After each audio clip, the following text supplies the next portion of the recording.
பிரியமான வாலிப சகோதரிகளே, உங்களோடு ஒரு சில வார்த்தைகளை பகிர்ந்து கொள்ள விரும்புகிறேன். பிரியமானவர்களே, இன்றைக்கு படிப்பதற்கு பிள்ளைகளை அனுப்புகிறோம்.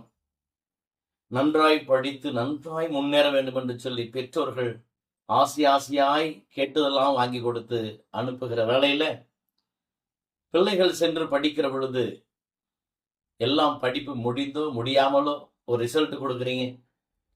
லவ் ஃபெயிலர், அதனால் நான் செத்து போறேன், எனக்கு வாழ்க்கையே வேண்டாம் என்று சொல்லுகிற நிலை. ஏன்?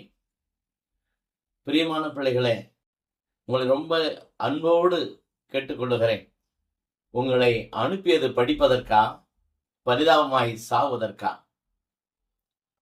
நீதிமொழிகள் 14 அதிகாரமும் 2ஆம் வசனம் சொல்லுகிறது, ஞானமுள்ள பெண் தன் வீட்டை கட்டி எழுப்புகிறாள், ஞானமற்றவளோ தன் வாழ்க்கையை தன் கையாலே கெடுத்து விடுகிறான். லவ் ஃபெயிலரா, ஃபெயிலர் லவ்வா? எனக்கு ஒரு கேள்வி. நீங்கள் செய்வது ஃபெயிலர் லவ். லவ், உண்மையான லவ் சாகடிக்காது.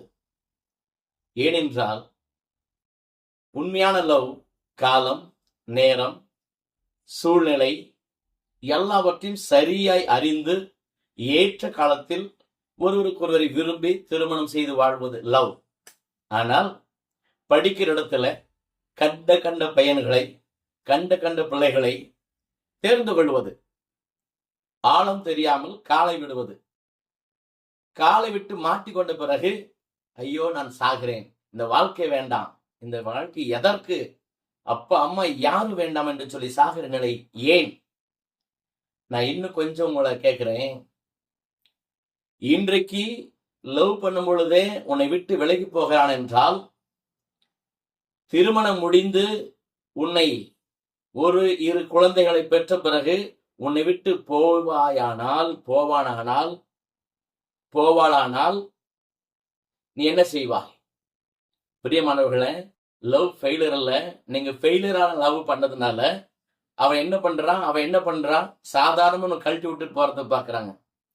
அவளுக்கு ஒரு பையன் இருக்கும் பொழுது, அவனுக்கு ஒரு பிள்ளை இருக்கும்போது உனக்கு ஒரு பிள்ளை பையன் இருக்காதா? வாழ்க்கை ஏன் தொலைக்க வேண்டும்? இன்றைக்கு அநேகர் லவ் ஃபெயிலர் சொல்றீங்க.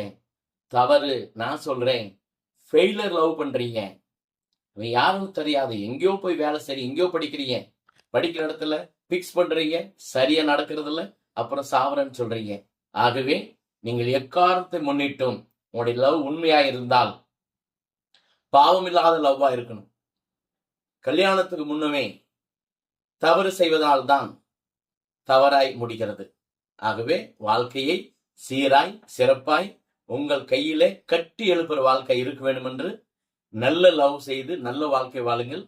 ஃபெயிலர் லவ் செய்வதனால்தான் ஃபெயிலர் ஆகிறது. அப்பாவுக்கு பிடிக்கல, அம்மாவுக்கு பிடிக்கல, அது யாரும் தெரியாது, இப்படி செய்து திருட்டுத்தனமாயிருந்து துப்பட்டியை போத்திக்கிட்டு போர்வை போத்திக்கிட்டு உள்ளே எல்லாம் அந்த சீன்லாம் பார்த்துக்கிட்டு அப்பா அம்மாவுக்கு தெரியாதே வளர்ந்து வரைங்க வாழ்க்கை வரும்போது அது உடைகிறது. உடைவது தாங்க முடிவதில்லை. பிரியமானவர்களே, இனி அப்படி வேண்டாம். சரியான நேரம், சரியான காலம், சரியான வயது, சரியான ஆள் தேர்ந்து கொள்ளுங்கள்.